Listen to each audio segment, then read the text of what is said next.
నాకు తెలిసిన కొద్దో గొప్ప చరిత్ర బట్టి చెప్తున్నా, 2014లో కేసీఆర్కి ప్రజలు సర్ప్లస్ స్టేట్ని ఇచ్చారు. దాన్ని ఈ మధ్య మీ వార్తలలో చూస్తున్నది 7 నుంచి 8 లక్షల కోట్ల అప్పుల పాలు చేసిండు కేసీఆర్.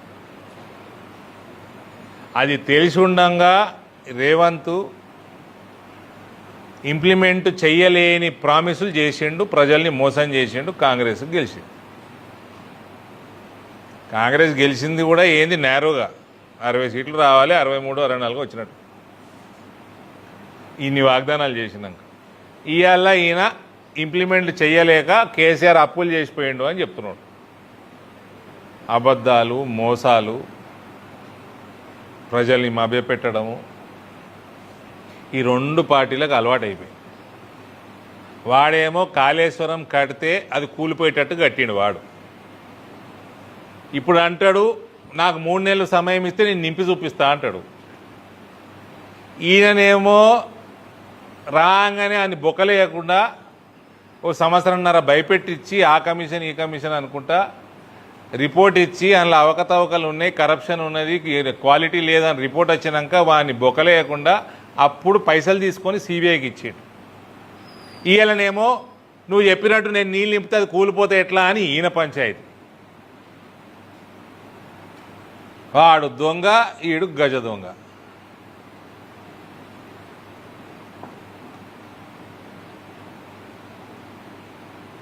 ఇప్పుడు ఎవరు మీరు అందరూ అవగాహన ఉన్నోళ్ళు కదా అంతా, అలా నీళ్ళు నింపే రిస్క్ తీసుకోవాలన్నా తీసుకోవద్దా? ఆ పర్రెలు వాసినాయి, పిల్లర్లు కుంగిపోయినాయి.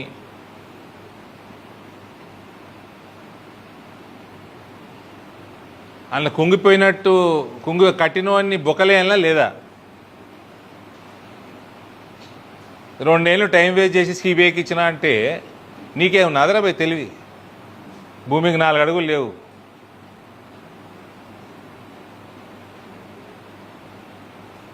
ఆయనేమో 8 అడుగులు ఉంటాడు టెలిఫోన్ పోల్ లెక్క హరీష్. నాకు సమయం మీద నేను నింపుతా అంటాడు. వీడేమో నువ్వు నింపితే కూలిపోతే ఎట్లా రాబోయింది, కూలేటట్టు కట్టింది నువ్వు కానీ వీడంటాడు.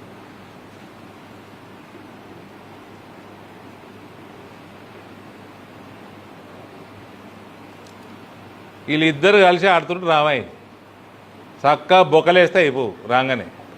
కానీ బియ్యంది ప్లీజ్ నాకు మీడియా అంత రాష్ట్రం మీడియా మొత్తం మేనేజ్మెంట్లకి ఊకే నెక్స్ట్ టైం ఎవడన్నా స్టేట్ గవర్నమెంట్ వాడు సివిల్ సప్లైస్ మంత్రి, ముఖ్యమంత్రి, ఉప ముఖ్యమంత్రి ఎవరన్నా మేము కొంటున్నాం అంటే కొన్నాక ఏం చేస్తారని ఒకటే అడుగురు ప్రశ్న. బియ్యం ఒక్క ప్రశ్న అడుగురు చాలు, కథ మళ్ళీ ఇంకోసారి మాట్లాడాడు.